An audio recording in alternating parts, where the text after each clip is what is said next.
দুপুরে খাবার পাতে বাঙালিদের মাছ হলে সত্যি আর কিছু লাগে না। আর এই মাছের ঝোল বাঙালিদের ছাড়া আর কেই বা ভালো করে রান্না করতে পারে। তো দেখো, কড়াইতে একদম সর্বপ্রথমে দিয়ে দিলাম আমি সর্ষের তেল। তেলটা ভালো করে গরম হয়ে যাওয়ার পরে দিয়ে দিলাম এখানে মাছ কয়েক। মাছগুলোকে এবারে ভেজে কিন্তু নিতে হবে খুব সুন্দর করে, উলট পালট করে নাড়াচাড়া করে মাছগুলো ভেজে নিতে হবে। আর তারপরে মাছগুলোকে তুলে রেখে দিতে হবে একটা পাত্রে। তারপরে সেই ভাজা তেলের মধ্যে, মাছ ভাজা তেলে আমি দিয়ে দিলাম আলু, নুন হলুদ মাখানো। আলুগুলোকে সুন্দরভাবে ভেজে তুলে রেখে দিয়ে দিতে হবে গোটা তেজপাতা, গোটা জিরে আর গোটা গরম মশলা।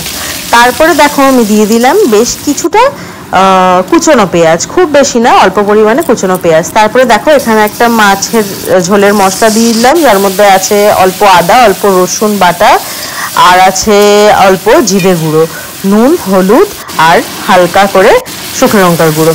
তারপর দিয়ে দেখো ভালো করে আমি ফেটিয়ে নিলাম, সেটা দিয়ে দিলাম তেলের মধ্যেই। তারপরে সেই বাটি ধোয়া জলটাও দিয়ে দেওয়ার পরে দেখো কষিয়ে যখন তেলটা ছেড়ে এসছে তখন দিয়ে দিলাম আমি এর মধ্যে টমেটো।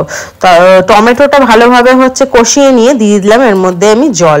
জলের যখন ফুটটা চলে আসবে, জলটা ফোটা শুরু হয়ে গেলে দিয়ে দিলাম আমি, দেখে নিতে হবে যে আলুটা সেদ্ধ হয়ে গেছে নাকি।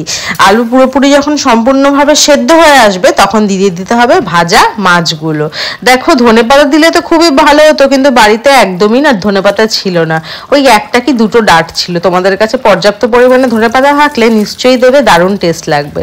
দেখো তারপরে মাছের ঝোলটা নামিয়ে রাখলাম একটা পাত্রে, আর লাস্টে দিয়ে দিলাম একদম সামান্য একটু পরিমাণে গরম মশলার গুঁড়ো। দেখো হয়ে গেল আমাদের সুন্দর ফুটফুটে পাতলা মাছের ঝোল। এটা খেতে কিন্তু গরম ভাতে আর কিছুই লাগে না বাঙালির।